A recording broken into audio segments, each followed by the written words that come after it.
The gold criteria was doing very much more of the same, but perhaps maintaining all the standards from before, making sure they were used throughout the school daily, and then involving them in far more important and perhaps legal documents like personal learning plans, ISPs and CSPs, perhaps putting them into school literature, hosting visits from other schools who were perhaps at a lower level of symbolisation and supporting school staff through their development, sometimes coming to other coordinators' meetings and showing some of the resources that they had developed, using them in different ways and perhaps using them in talking mats or developing personal communication passports, and obviously maintaining the gold standard.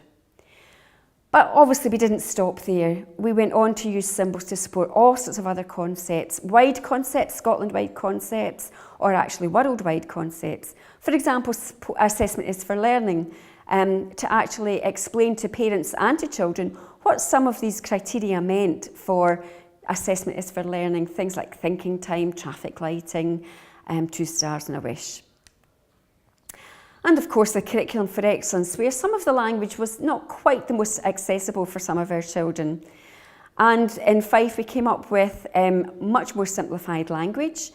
We used the 4 capacities and tried to look at what that would mean and what those would look like for our children.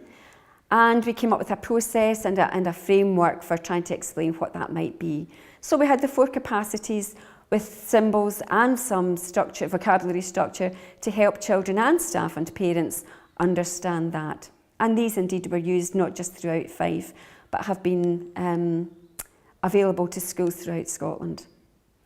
The UNICEF Rights of the Child project too, many of our schools in Fife were involved in that, and they came up with very useful resources to support children and parents' understanding of the criteria and the tenets of that. Obviously eco schools, many of our schools in Fife are using supports for that too, and it helped children understand what that meant and what some of the things they could do to support being eco-friendly schools.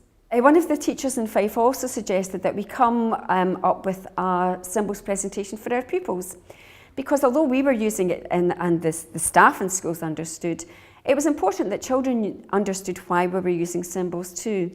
So we developed a children's presentation, and it was very interesting that the children got it right away, proving once again that children very often are visual learners and open to very open to new ideas.